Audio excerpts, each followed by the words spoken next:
Namo Bhagavate Vasudevaya. Reading from Canto 9, Chapter 8, Text 23. Repeat after me.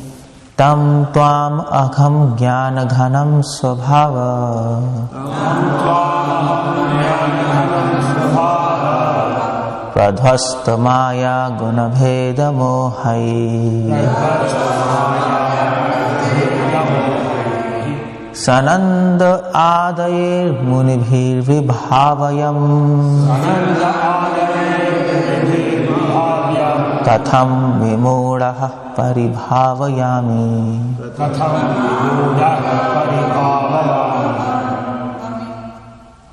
That personality. Tvam, unto you. Aham, I. Jnana Ghanam, your Lordship who are concentrated knowledge. Svabhava, by spiritual nature. Pradhvasta, free from contamination. Maya Guna, caused by the three modes of material nature. Bheda Mohai, by exhibition of the bewilderment of differentiation. Sanandana Adayi, by such personalities as the four Kumaras. Munibhi, by such great sages. Vibhavayam, worshipable. Katham, how. Vimuraha, being fooled by the material nature. Paribhavayami, can I think of you? Translation purport by Srila Prabhupada. O my Lord, the sages freed from the influence of three modes of material nature, sages such as the four Kumaras, Sanat, Sanak, Sanandan and Sanatan, are able to think of you who are concentrated knowledge. But how can an ignorant person like me think of you? Purport. The word Svabhava refers to one's spiritual nature or the original constitutional position. When situated in this original position, the living entity is unaffected by the modes of material nature. Sagunan samtitiyaitan brahma bhuyaya kalpate. Bhagavad Gita 14.26. As soon as one is freed from the influence of the three modes of material nature, he is situated on the Brahman platform. Vivid examples of personalities thus situated are the four Kumaras and Narad. Such authorities can by nature understand the position of the Supreme Personality of Godhead, but a conditioned soul not freed from the influence of modes of material nature is unable to realize the Supreme. In Bhagavad Gita 2.45, therefore Krishna advises Arjuna, Traigunya Vishaya Veda Nistraigunya Bhava Arjuna. One must rise above the influence of the three modes of material nature. One who stays within the influence of the three modes is unable to understand the Supreme Personality of Godhead.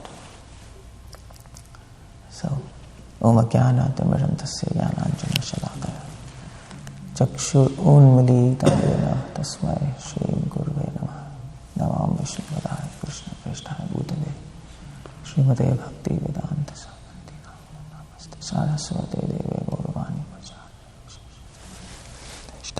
Pachari.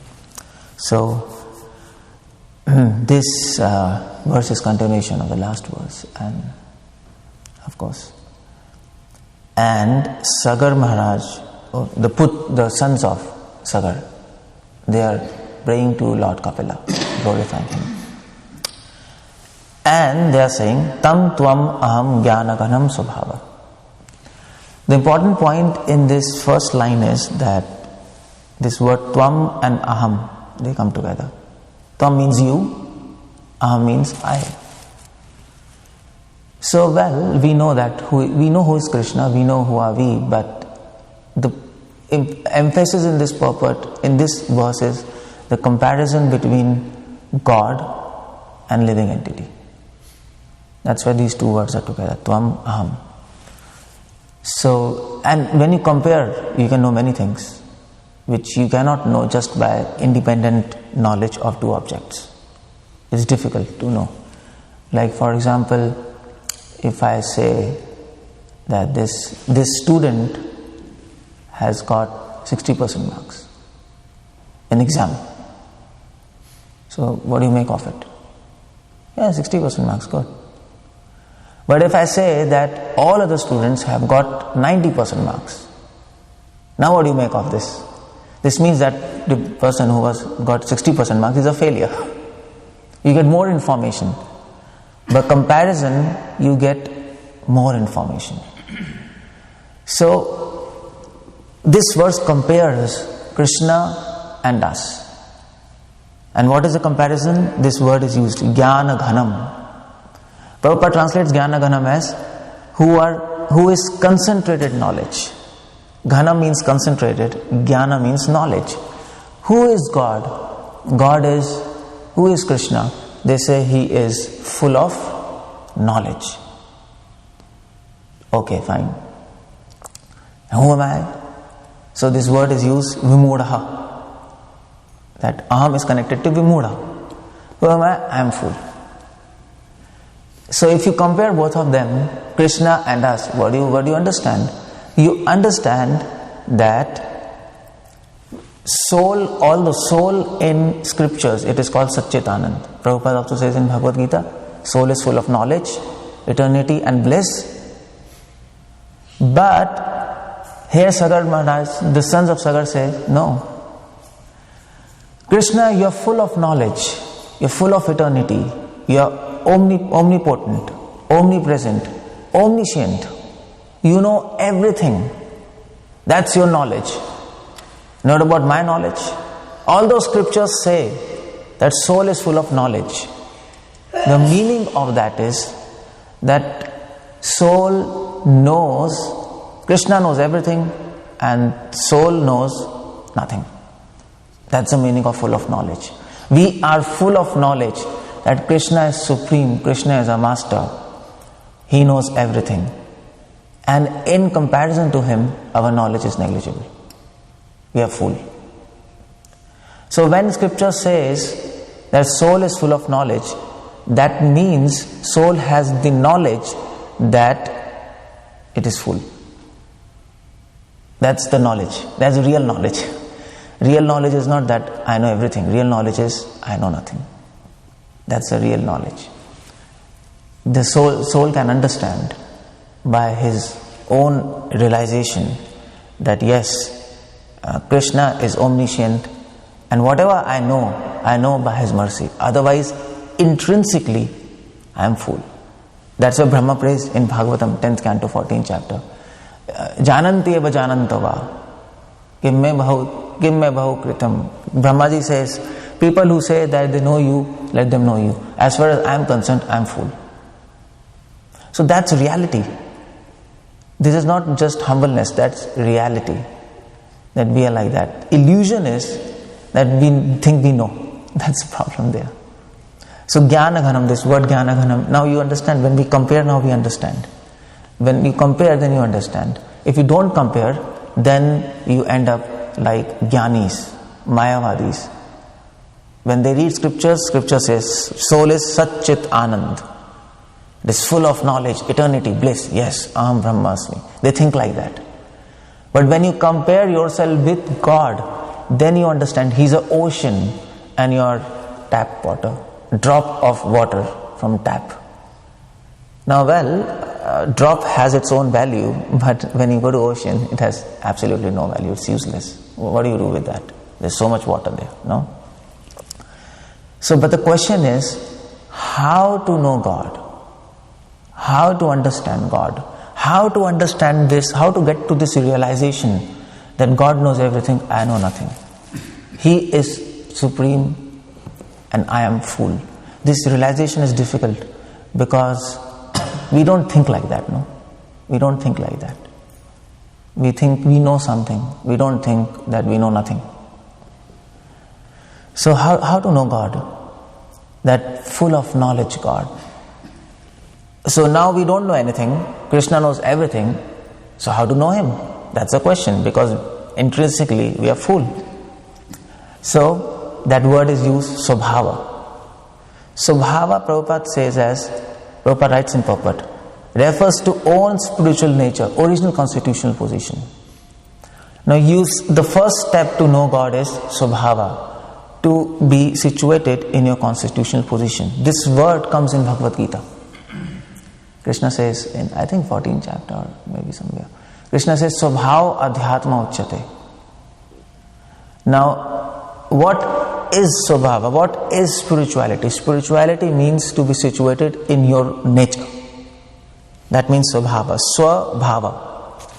The Swasmin Bhava Bhakti. When you are situated in your own nature, in your own feelings, in the feelings of soul, the thoughts of soul, that is called Swabhava. Is it? Now we are situated in thoughts concerning mind, thoughts concerning intelligence. But we are not living on the platform of soul. We are not concerned with thoughts of soul and the feelings of soul. So Prabhupada says, Sagar Maharaj says, Prabhupada says there in Purport, how to know God? First step is be situated in your Swabhava. That means that we have to understand that yes, I am full. Krishna knows everything, so what should I do? I should start serving Him. That's our Swabhava, no? That's our nature. He is master, we are servant. He is great, we are small. He is Vibhu, we are Anu. He is controller, we are controlled. Niyanta, Niyamya. That's all word used by scriptures. So, yes, start by serving Him. Swabhava, okay. And when you start serving Him, of course, to serve Him you need some knowledge, is it? Some basic knowledge you need. So Krishna says in Bhagavad Gita, Aham sarvasya prabhavo matta sarvam pravartate iti matva bhajante mam. Krishna says to Arjun, Arjun, you understand, I am the source of everything. I am not just the source of everything. All motion comes from me. Aham sarvasya prabhavo matta sarvam pravartate. Whatever action in this world you see, whatever motion you see, that's because of me. Now there is an example given in this Bhagavatam, I think in 10th canto, 80th chapter something. You see, if you have an arrow, if you shoot an arrow, and the arrow is going through the air, and somebody sees an arrow traveling through the air. Now a foolish person will say, or a scientist, it will say, arrow is traveling by its own energy, no? And it's traveling. But a wise person knows that the arrow is traveling because of action of the shooter, no? The person who shot the arrow, he is with the arrow in form of energy. His energy. His energy is carrying the arrow forward, is it? So a wise person will, when he sees arrow, he will say, yes, this is that person. Just like, for example, when we heard in this example in Bhagavatam, in the first canto, when Ashwatthama shot an arrow, is it Brahmastra, on Parikshit. So when the arrow was coming, all Pandavas were confused. What is this arrow? It's coming to kill Parikshit. And Krishna told, this is Ashwatthama. See? Krishna could see in that arrow Ashwatthama. Pandavas could see arrow as arrow. Now this is the point, that when a person sees this, when a devotee, when a scientist sees this material world, they see this material world as material world. The motion, planets moving, everything is moving just like arrow, no? Planets are moving like an arrow. But when a wise people, when devotees see these planets moving around, they don't see the planets, they see Krishna. Krishna is moving them. There's a difference. So that's what Krishna says. You know this, I am the cause of everything, the cause of all causes. Iti matva bhajante mam. Start serving me. This much basic knowledge we should have. That's all. And start serving Him. Okay, good.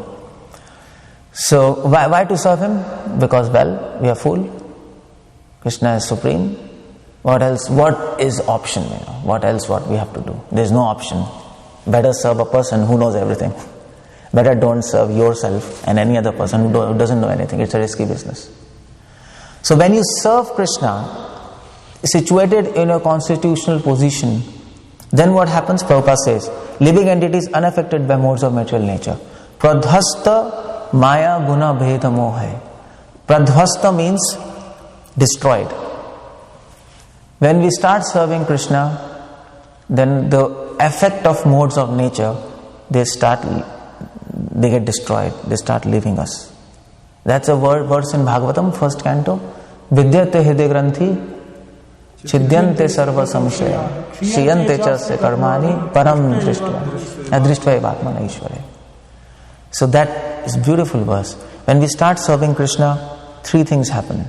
Vidyate hindre garanti. All the knots, attachments starts breaking. Mode of passion gone. Vidyate hindre garanti Chidyante sarva samshaya. All doubts are solved. Mode of ignorance finished. Shiyante chasya karmani. All our previous actions, karmas, are destroyed. Mode of goodness, finished. All three modes gone. Ignorance, passion, and goodness. That's what this verse is saying. Maya guna. You are released from the influence of modes of material nature. And what happens?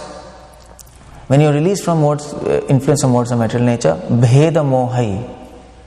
What Maya does? Maya makes you confused by so many things around you. Now there's so many things. There's matter, there's beauty, there's knowledge. Scientists are confused because of knowledge. Too much knowledge, confusion. No, science is becoming confused. And ordinary people, materialists, they're confused by too much matter around them. Glitter, glamour of the matter, is it? They're confused. So Maya will confuse. Prabhupada translates Bheda Moha as exhibition of bewilderment of differentiation. Actually, this is beautiful translation. Bheda Moha. Maya makes us see Bhed. Differences. This is different. Earth, water, fire, air, ether. So many planets. But Maya doesn't let you see Abhed, the unity behind all these things. Krishna says in Bhagavad Gita, what's that verse? Sutre Manigana. What's that? How it starts? Sutre Manigana eva. Maya tatamitam sarvam jagat avakta murtina. No.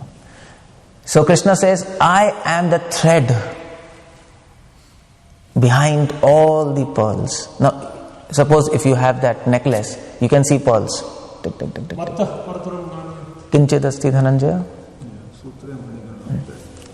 So Krishna, okay, fine. So if you have a garland, you can see flowers, different flowers. Pink, yellow, green. There's differences, no? But an intelligent person will not only see flowers, but he can also see behind these flowers, thread. It is same throughout these flowers, no? So this is differentiation.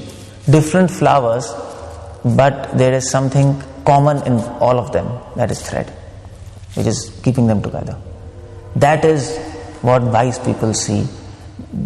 Devotees, they are released from the influence of Maya, and they can see Pandita Samadarshana. They can see a unity. Okay, Krishna is behind all these things. This is intelligence. And Prabhupada says, when you are released from the influence of modes of material nature, what happens? Prabhupada writes, he is situated on Brahman platform. That is the word Munibhi. Munibhi means people who are thoughtful, people who are situated on Brahman platform. When you get released from modes of material nature, you start thinking. Just like example is given. 4 Kumaras, they were intelligent, no? Narad Muni. Muni means thinking. You start thinking. Okay, you start thinking. So here's a point. You can't think about God if you're not released from modes of material nature. That's the point which they are bringing here. So the first step to realize God is not thinking. The word is Swabhava. First step in God realization is to serve Him. Philosophers do the exact opposite. To understand God, they start thinking first. And that's how they finally, some of them do suicide, others become mad, or they become depressed. Because you can't understand it by thinking. You can't understand everything by thinking. That was the premise here. Tam tvam aham jnana ghanam. Krishna is full of knowledge. By your small brain, first of all, you know nothing. You're a fool. And you're trying to understand everything. A fool is trying to understand everything. What will happen? He'll become crack now. That's what is going to happen with him. So that's what philosophers, it happens with them. So this is the point here, bringing the point that don't start thinking, start serving. When you start serving, iti matva bhajante mam, buddha, then you have the capacity to start thinking. Buddha means intelligent. That's what Krishna says in Bhagavad Gita. Otherwise, it's difficult to think about God. Otherwise, if we start thinking about God without service, what will happen is we'll land up in contradictions. Prabhupada says in Chaitanya Charitamrita, without service, anybody starts thinking, he starts reading big philosophy and so many things, he'll get confused. There'll be contradictions. He'll land up in the contradictions. We'll go mad. I've seen many people like that. Many people who are too much interested into philosophy, but they don't serve. They don't prepare their intelligence to receive that knowledge. It overwhelms them. They get confused. Why it's like that? Why it's like that? It's a confusion. So that's why Krishna says, okay, first serve, then you have the capacity to think. Okay, but the point here is, don't we have to think for serving? No. If you have to serve Krishna, you have to think something, no? You have to know something about God. Otherwise, why will anybody serve Krishna? At least you have to know that Krishna knows everything. Something you have to think. So, what is a relationship? Actually, somebody asked Prabhupada in one of his letters, Prabhupada, should we simply love Krishna or should we try to understand him? Because Prabhupada in many lectures he says, try to understand Krishna. No, he says no. Many people know God, but they don't know. Many people know God is great, but they don't know how he is great, Prabhupada says. So try to understand how he is great. In some of his lectures, Prabhupada says, in Bhagavatam purport, Prabhupada says, don't try to understand Krishna. Simply love him. You cannot understand him. So what to do? Prabhupada is sometimes he's saying something, sometimes he's saying something. And there is a big controversy here. It's not a small thing because many people in Radhakund and Shyamkund, Vrindavan, they have this opinion. No, simply love Krishna. You can't understand him. Forget it. That's why people don't come to classes. Okay? Why to understand so many things anyway? That's okay. Anyway, even after understanding, you have to do the same thing. So why to rack up brains and understanding, Just keep on doing. But some people have this opinion, no, this is not good. If you serve without knowledge, then without understanding Krishna, it's sentimental. You can serve without understanding somebody, but the point is, you don't get as much effect as you do the same action with understanding. That is common sense, no? So there are two camps. And there's a fight. There's always a fight in all religions. Just like even in ISKCON, we have orthodox, liberals. And in Christianity, you have Protestants, okay, Catholics, fine. In Islam, you have Sunni and Shia. In Sri Vaishnavas, you have Tenkalai, Vadakalai.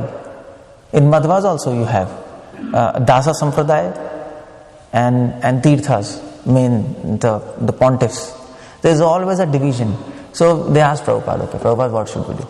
Should we understand Krishna or should we simply love him? How does Prabhupada reconcile both? You see contradiction? This is a contradiction. So devotees cannot understand. First Prabhupada told that it's so simple. Devotees told what? So simple. Prabhupada says it's simple. You are fools because you can't understand properly. And then Prabhupada provided the answer. Does anybody know the answer? What's the answer for that? Without properly understanding, love will not grow. No, I'm asking, okay. What was Prabhupada's response? How do you reconcile what Prabhupada said? Simply love. Don't try to understand. So without understanding, there cannot be proper love. That's what I'm saying. No, but then you contradict Prabhupada's statement. No. You have to reconcile Prabhupada's statements. You see? I think it's each according to his capacity. No. Do you understand the question, everybody?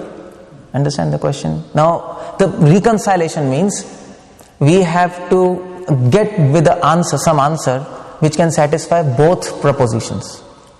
Prabhupada's both statements are correct, but they seem contradictory. Now you have to reconcile them. You have to get some answer which will make both propositions right. How this is possible? Because both are contradictory, no? So we should learn as much as we can? I can, what's that? We can learn as much as we can about Krishna and also serve him. But Prabhupada says, don't try to understand him. Simply love him. Then your answer goes against that proposition? Because we can learn some and not fully understand. Okay, you are saying, okay, fine. Prabhupada is saying, don't try to understand him fully. That's what okay. Yeah, you can give that answer. Prabhupada gives a more interesting answer. He gives perfect answer. Perfect. This is one of his lecture. I got that lecture. I was just finding, because there is a big controversy in ISKCON. There is a big thing going on. It will go on. It can never settle. But Prabhupada gives an answer, and I found that this makes sense. Okay, Prabhupada gives an answer, I'll tell you. Prabhupada says, I said, don't try to understand Krishna, simply love him. But then I also said, try to understand him, and then you will develop love.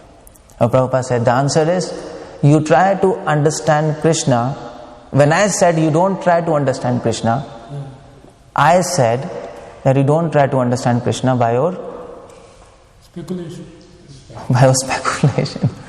Try to understand Krishna, how much he wants himself to be understood by you. Prabhupada said, you have to understand how much he wants you to understand about him. You see? So that's not your endeavor to understand. Krishna is telling about himself, you are receiving knowledge. Is it? So then Prabhupada says, so how do we understand? So what's the meaning? Simply read Gita and Bhagavatam. This much Krishna is telling, you should know. You don't need to know anything besides this. Simple. Don't try to understand Krishna means, don't try to do research. Your own research. Krishna is telling, I am like this, accept it. That's the meaning. Accept what Krishna says. Because if you try to do research, you'll land up in problems. Yeah, Prabhupada also quotes the verse, Rasoham Apsukamanteya. Yeah, Prabhupada quotes Mahatatamidam Saram so many. So that's when Prabhupada says, don't try to understand Krishna. Simply love him. And when Prabhupada says, try to understand Krishna first, and then you will develop love, that simply means, you try to understand Krishna, okay. He is telling you, whatever he tells you, you try to understand. Whatever he doesn't tell you, don't put your brains there. Don't do that. There's so much knowledge in Upanishads of so many things. No, that much is enough. That's how Prabhupada reconciled, and this makes a lot of sense, is it? So Prabhupada reconciled both statements. Yes, you should know how much Krishna wants you to know through Bhagavad Gita and through Bhagavatam. And that's what Mahaprabhu says. Prabhupada says, read my books. Read my books. You don't need to read anything else. Your life will become perfect. Because how much Krishna is telling about himself, that is sufficient for us. For perfection. You don't need anything more. You don't need anything less. Just what we need, Krishna has given us. So we have to understand every word of at least Bhagavatam and Bhagavad Gita, if not Vedas and Upanishads and Itihas and Puranas. There's so many books there, no?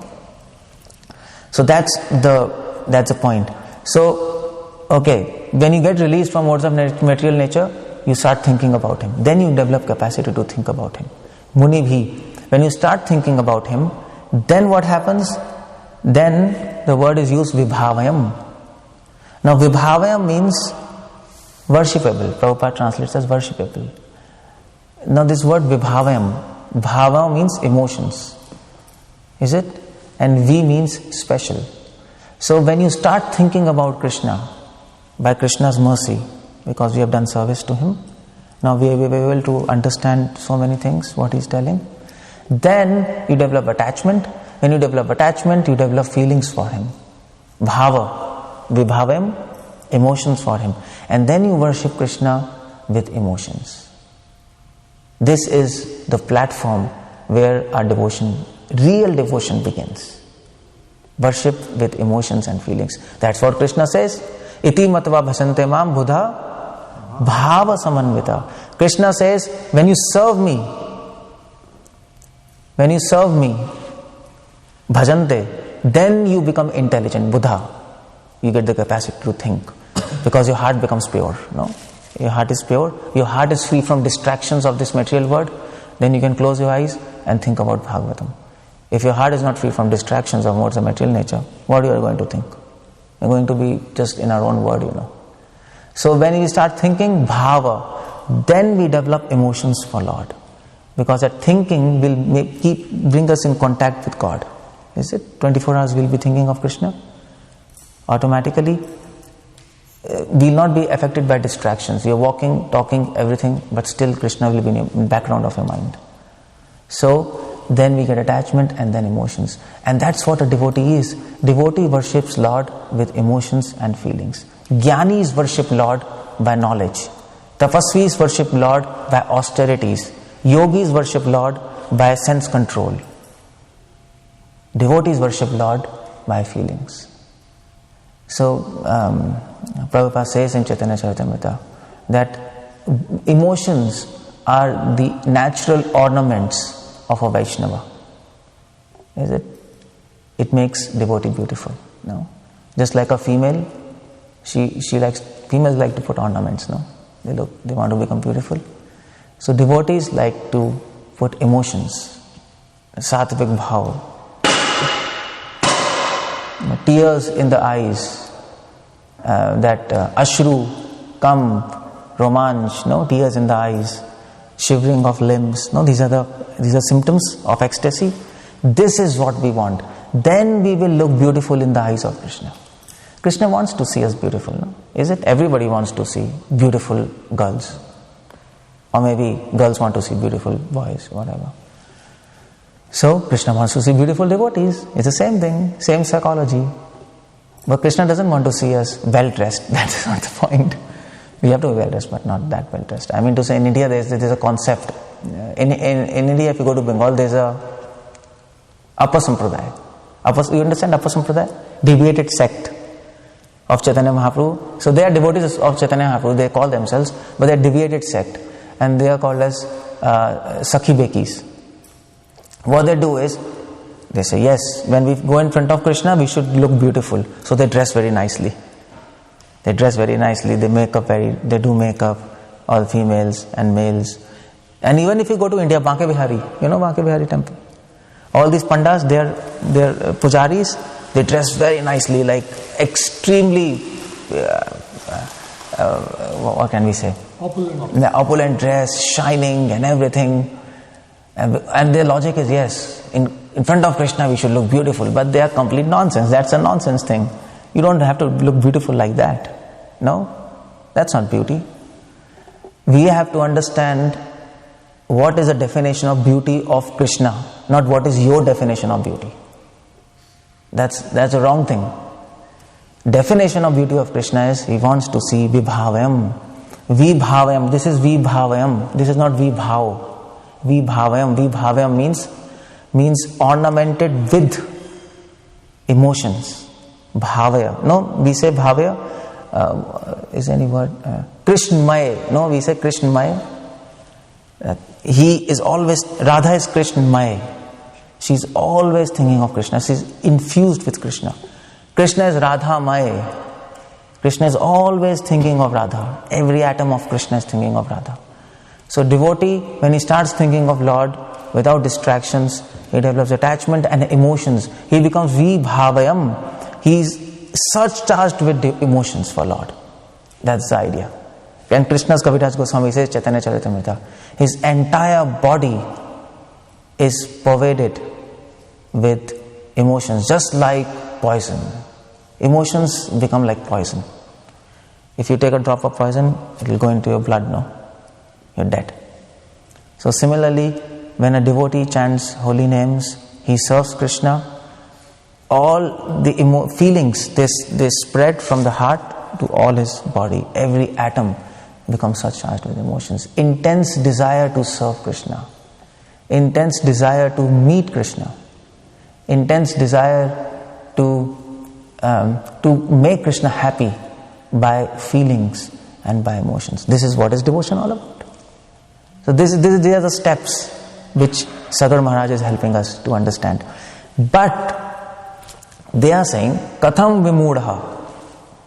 But the word is Vimudha. They are saying, well, we can't understand all these things. A person who is Vimudha, you understand this word Vimudha? Vimudha nanu pasyanti gana chakshusha. Vimudha, Mudha means fool. Vimudha means special fool. He is a special fool. Who is a special fool? Prabhupada says, a special fool is that person who thinks himself to be intelligent. A fool is a fool. But if a fool starts thinking himself intelligent, he becomes special fool. No, he's special out of all fools. He's a fool, but he's thinking I am intelligent. It's complete nonsense. So, who is a fool? Who is special fool according to Krishna? Vimudha nanu pasyanti. Yeah? You are everywhere. I don't think so. We all are special fools. According to Krishna, special fool is nanu pasyanti, who cannot see. Who cannot see the difference between spirit and matter. He is fool. That's all. He is special fool. So, who cannot see difference between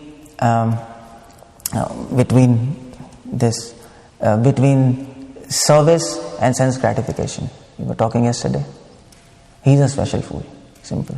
Prabhupada writes in his purport to that Vimudha nanu pasyanti gana chakshusha, who cannot see the process of reincarnation, no? How soul leaves the body, takes another body. He has no idea. So, according to Krishna, all scientists, big PhD, MD, they are all fools.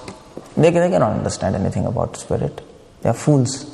And in fact, on the other hand, Gaur Kishoras Babaji, who was illiterate, he is the most intelligent man because he can see what is difference between spirit and matter. So that's what this word Vimudha is used. Who are special fools, just like materialists. There are two people who are special fools. Materialists, who have knowledge of matter, and Mayavadis, who have knowledge of spirit. Both are fools. Because materialists think everything is matter. Mayavadis think everything is spirit. So they are fools. Intelligent person knows the discrimination between spirit and matter. Both matter and spirit. So that is Vimudha, is it? So who is more Vimudha? Mayavadis or materialist? Mayavadis. Actually, yeah, Vimudha. One person considers everything matter. Krishna is also matter, low. Another person, Mayavadi, is saying everything is spirit. This table is also spirit. So both are extremes now. Both are fools. But Mayavadis are probably more fools because they can understand spirit. To understand spirit is one step beyond, We see everything matter, we don't see spirit. Somehow by their austerities, Aruya, Prichena, Parampadam Tatha, by the austerities, they have understood what is spirit, but then they have messed up with their speculation, everything is spirit. That's the point. Both are fools. Intelligent person, he knows discrimination. Spirit, matter. I should choose spirit, reject matter. Reject matter. So, people who are mools, Mudha, Vimudha, Paribhavyami. And Prabhupada says, they can never think of Krishna. It's impossible.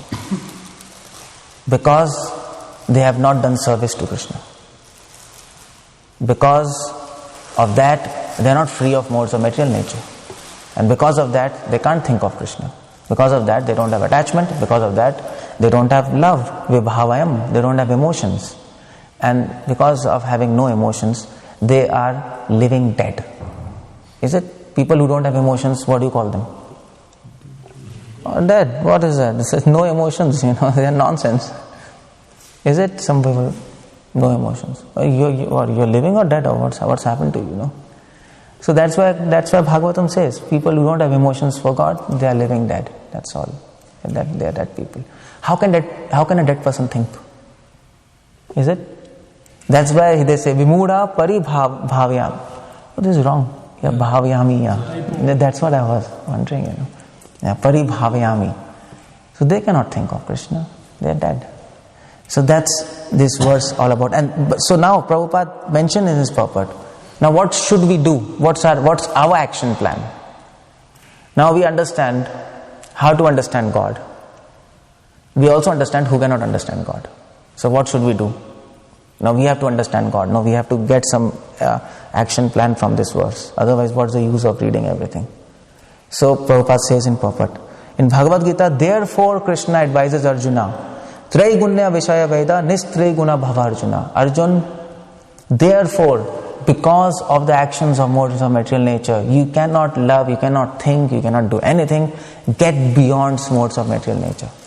Traigunya Vishaya Veda Nistraiguna Bhava Arjuna. Don't be entangled in these modes of material nature. The topics of modes of material nature which are mentioned in Vedas, which you are thinking, all this crap in nonsense. Don't be entangled. Nistraiguna Bhava Arjuna. Go beyond modes by the process of service.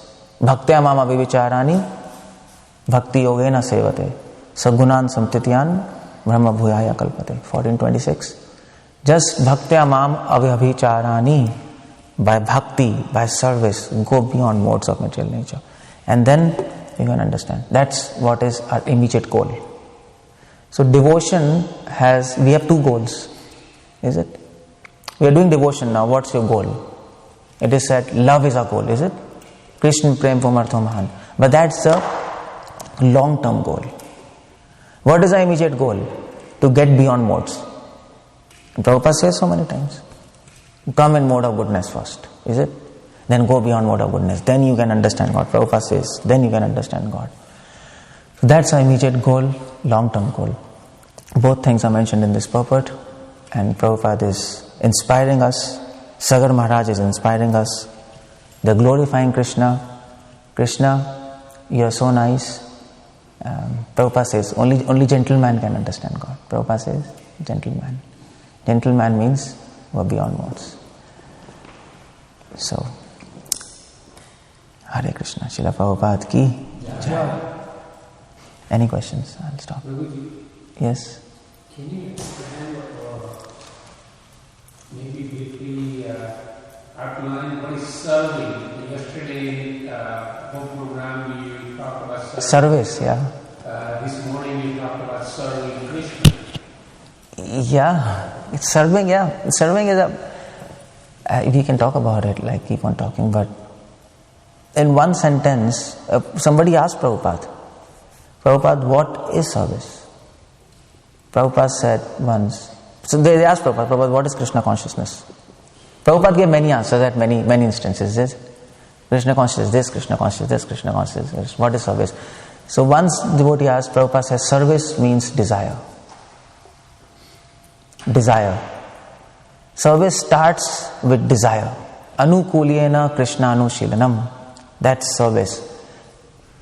Nobody can serve Krishna without desire, no? That's the main component in service, the spirit of service. Is it? We were discussing yesterday, on that day. Prabhupada says in one of his letters, Krishna doesn't really see your service. Krishna sees the spirit of service. How you are serving Him, with what intentions, with what desire. That Krishna sees, and then Krishna rewards. But on the other hand, desire without actions make no sense. Is it? I desire to serve Krishna, but I don't do anything. We are in our room, on our bed. Prabhu, what happened? I want to serve Krishna. And not doing nothing. It doesn't make sense. No, that doesn't make any sense. It's just lip service. So a wife will say to husband, my dear husband, I want to do so much for you, but I am getting sleep, you cook yourself. Tomorrow you wash your clothes. But make it a point. I want to serve you by my soul, by my heart. That doesn't make sense. So desire should be coupled with actions. Desire should be expressed by actions, is it? So girlfriend loves boyfriend. Yes, I love you, I desire you. So girlfriend says, okay, can you show me? Okay, fine. Yes, there is a flower. So you have to express your desire, is it? So express desires by actions. And that is where the role of action comes in service. But why I am putting like this is to understand that desire precedes action. Desire is more important than action. Because sometimes people think, okay, we are doing something for Krishna. Why we are not getting mercy? Because there's a problem with that desire. So desire expresses as action. So what are the actions we can do for Krishna? Prabhupada says, Krishna has provided you many services. So 9 types of services we know. Shravanam, Kirtanam, Smaranam, Archanam, Vandanam, Dasyam, Sakhyam, Atmanivedanam. You know, somebody asked Prabhupada, why Krishna has given 9 types of services? Why? What did Prabhupada say? Any answer? You know? Prabhupada gives very practical answer. Very practical. Many times. So if somebody asks you, why does Krishna say so many varieties of services? 9 types. Choose. So what did Prabhupada say? What do you say? It's Krishna's mercy. By nature, Okay, good. Krishna's mercy, yeah?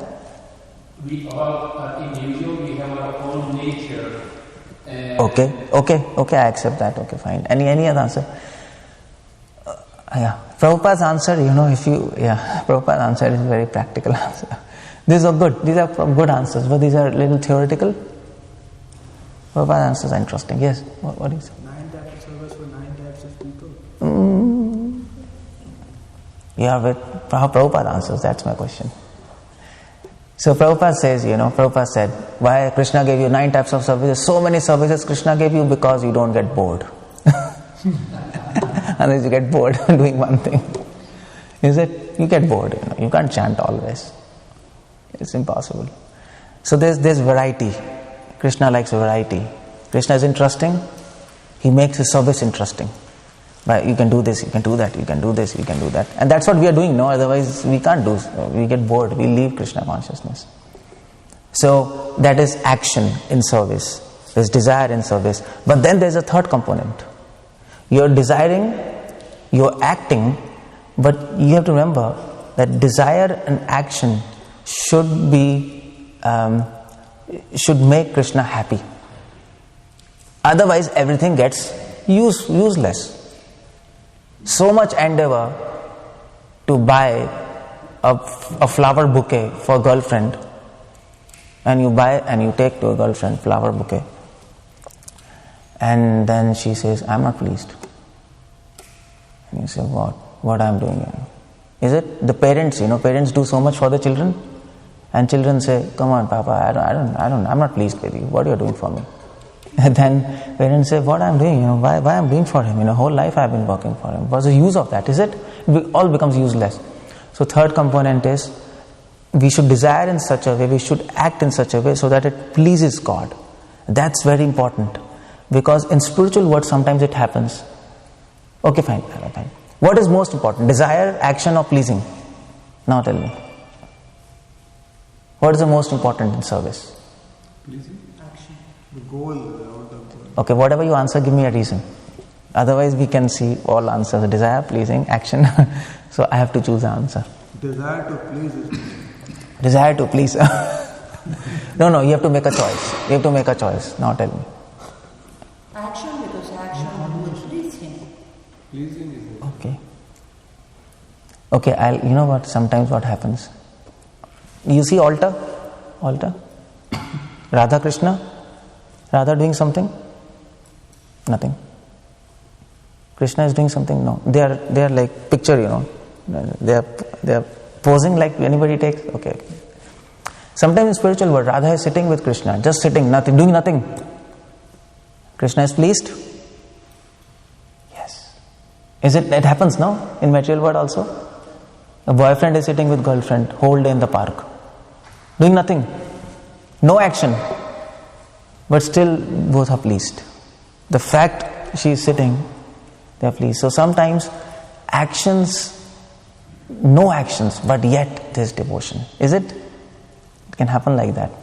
You understand? It can happen like that. So actions are important, but not as important as the tendency, the desire to please Krishna, that pleasing tendency. That's the main thing. That's the main thing. Is it? Because you know what? I'll tell you. For example, if you do something for Krishna, okay, fine. If you don't want to please somebody, and unknowingly if he becomes pleased by our actions, is it? So that's a good thing, no? That's a good thing. The aim is to please. And if you plan, if you desire and the person is not pleased, it's all waste. So target, that's a please. You have to please Krishna. Always remember that. To please him. But of course, you can't please anybody without actions and desire, is it? You can't please anybody. So that is where all three go together. But our focus is on pleasing God. That's more important. By our desire, by our actions. That's what Rupa Goswami says. Anukulyena Krishnanushilanam iti bhaktiruttama. Anukulyena means pleasing.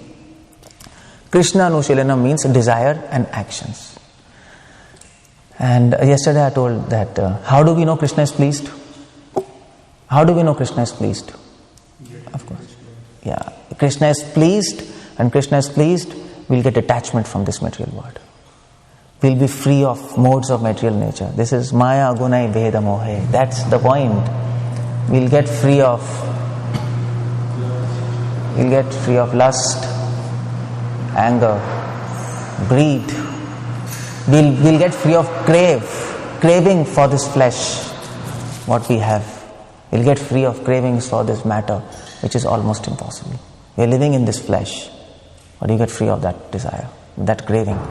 This is how we know Krishna is pleased. Krishna, by His mercy. Krishna will lift our soul to Him. Our consciousness, He'll lift our consciousness from this body to His lotus feet.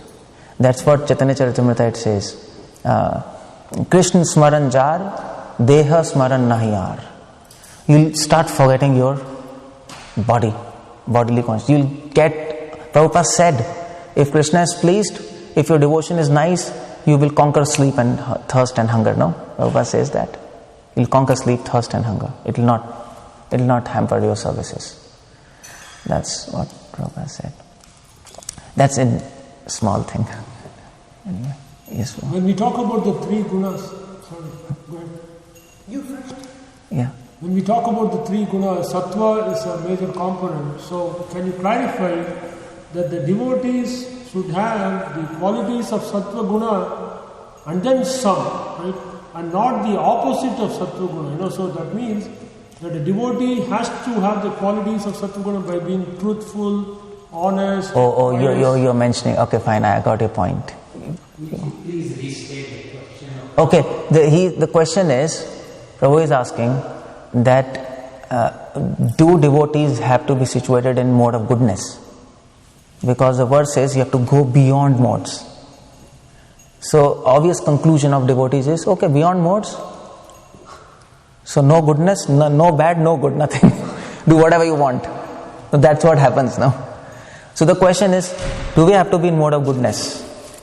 So the point here is, Prabhupada once said in Nectar of Instruction, he says, first you have to come to mode of goodness, then you have to go beyond it. But many times Prabhupada says go beyond modes. Is it? Many times he says directly beyond modes. Krishna consciousness will take you directly beyond modes. Mode of goodness, passion, ignorance. But here's the point. We have to understand what is mode of goodness, and we have to understand what do you mean by beyond modes. So there is called Satogun. Satogun means mode of goodness. Beyond modes is Shuddha Sattva. Okay? So in mode of goodness and beyond modes, everything is same. There is no difference. Even a person who is beyond modes, he is practicing all those which are in mode of goodness. He is truthful. What is mode of goodness? Truthfulness, is it? Satyam, speak truth. Saucham, cleanliness. Prabhupada is saying be clean. Tapa, austerities. Mercy, generosity. Arjavam, simplicity. Fearlessness, non-violence. All this list.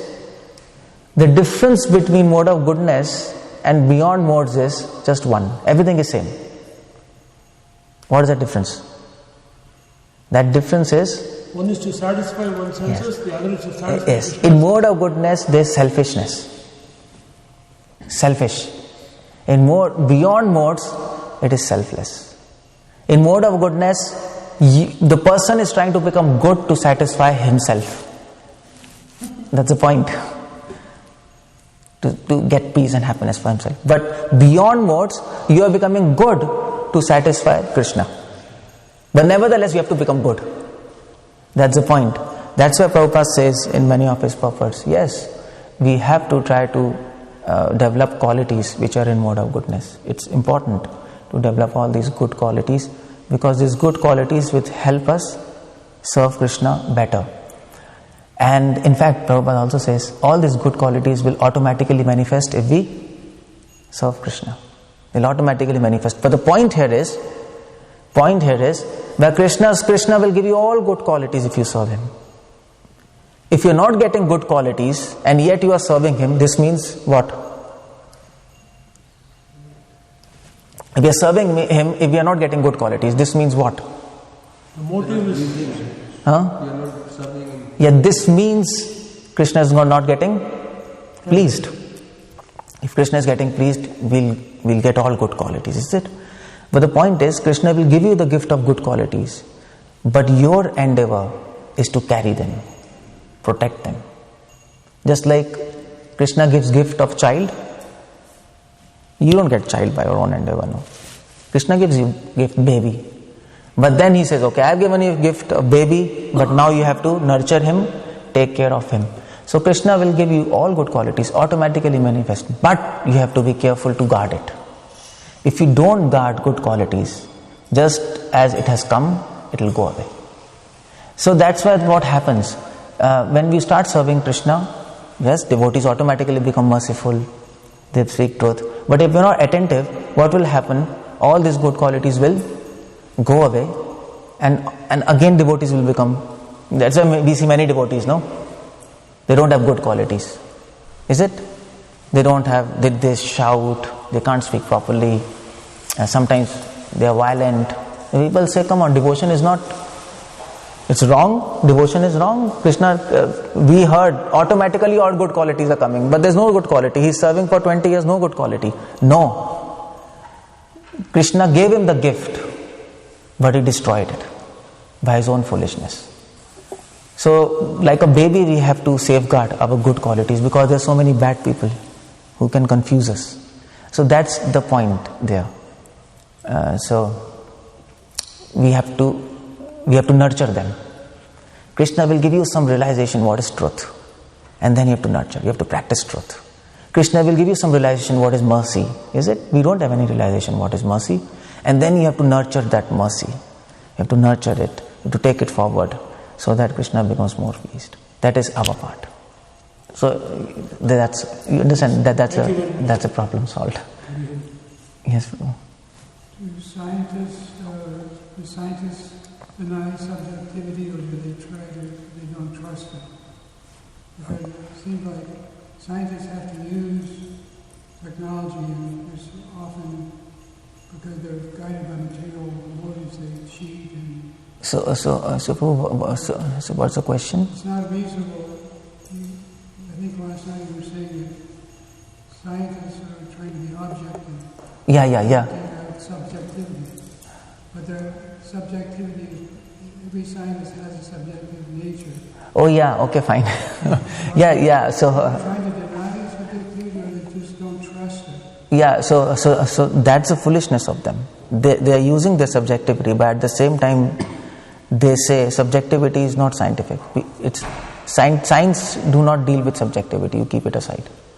Their proposal is this: we don't want to analyze subjectivity by science. If you want to analyze subjectivity, go to religion and philosophy. They don't deny it, but they don't deal with it. That's their proposal. That's all. Mataji, you wanted to ask something or what? Yes. Is it that because we are in contact with material nature, or the material bodies we are fools, Or we are going to be eternally special fools? We are fools or we are special souls, like that? Yes, or is it going to be eternally fools? Yeah, okay, fine. Actually, that's the point which this verse is waking up. Actually, eternally soul is fool. It doesn't know anything. Whatever it knows, whatever we know, that is also due to mercy of Krishna. In itself, it knows nothing. It has capacity to do nothing. That's we are like that. See, we are in this body, no? Is it? We can't even move our hand by our own capacity. Krishna gives the power. We can't even know ourselves when we are sleeping. That's soul. Such a dumb thing. So we are like that. So that's what Brahma says. Brahma says in one of his prophets in Bhagavatam. He says, when Narad Muni comes, Brahma says, Narad, you think that I am omniscient? Brahma knows everything, no? Brahma says, no, Narad, I am number one fool. Whatever omniscience I have, it's due to Krishna. So there is one verse in Skanda Puran, and it says, if Krishna, what do we say?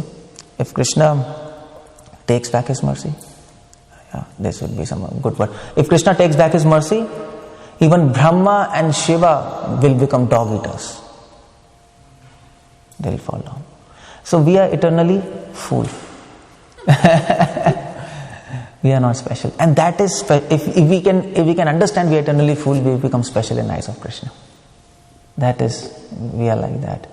Sooner we understand we are like that, sooner Krishna will. Krishna likes such people, no? Who accept Krishna, I don't know anything, please guide me. Krishna says, okay, good. And if we tell to Krishna, okay, I know something, Krishna says, okay, then try. You know something, try it. And then we take another birth. We try something, no?